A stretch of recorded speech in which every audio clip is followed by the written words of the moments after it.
ಕಳೆದ ವರ್ಷ ರಾಜ್ಯ ರಾಜಧಾನಿ ಬೆಂಗಳೂರಿನಲ್ಲಿ ಅಂತರ್ಜಲ ಮಟ್ಟ ತೀವ್ರ ಕುಸಿದು ನೀರಿಗೆ ಹಾಹಾಕಾರ ಉಂಟಾಗಿತ್ತು. ಹಲವು ಅಕ್ರಮ ಬಡಾವಣೆಗಳು ಮತ್ತು ಅಕ್ರಮ ಕೊಳವೆ ಬಾವಿಗಳೇ ಇದಕ್ಕೆ ಕಾರಣ ಅಂತ ಹೇಳಲಾಗಿತ್ತು. ಈ ಬಾರಿಯೂ ಕೂಡ ಈ ಸಮಸ್ಯೆ ಮುಂದುವರಿಯುವ ಎಲ್ಲಾ ಲಕ್ಷಣಗಳು ಕಾಣುತ್ತಿವೆ. ಬೆಂಗಳೂರು ನೀರಿನ ಬಿಕ್ಕಟ್ಟಿನಲ್ಲಿ ತುರ್ತು ಹಂತದಲ್ಲಿದೆ ಅಂತ ಜಲಶಾಸ್ತ್ರಜ್ಞರು ಹೇಳುತ್ತಿದ್ದಾರೆ.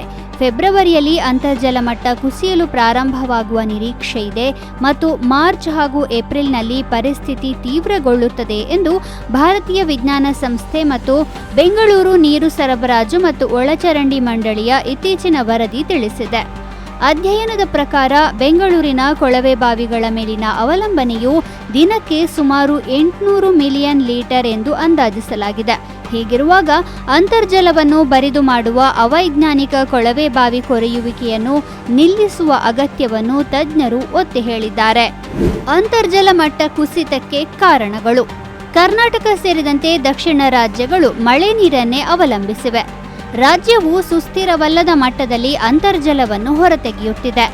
ಮರುಪೂರಣ ಮಾಡುವುದಕ್ಕಿಂತ ಹೆಚ್ಚಿನದನ್ನು ಹೊರತೆಗೆಯಲಾಗುತ್ತಿದೆ.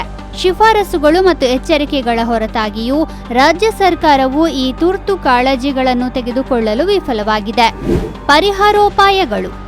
ಅಂತರ್ಜಲವನ್ನು ಬರಿದು ಮಾಡುವ ಅವೈಜ್ಞಾನಿಕ ಕೊಳವೆ ಬಾವಿ ಕೊರೆಯುವಿಕೆಯನ್ನು ನಿಲ್ಲಿಸುವುದು, ಸರಿಯಾದ ಒಳಚರಂಡಿ ವ್ಯವಸ್ಥೆಯನ್ನು ರಚಿಸಿ ಆಳವಿಲ್ಲದ ಬೋರ್ವೆಲ್ಗಳನ್ನು ತೆಗೆಯುವುದು.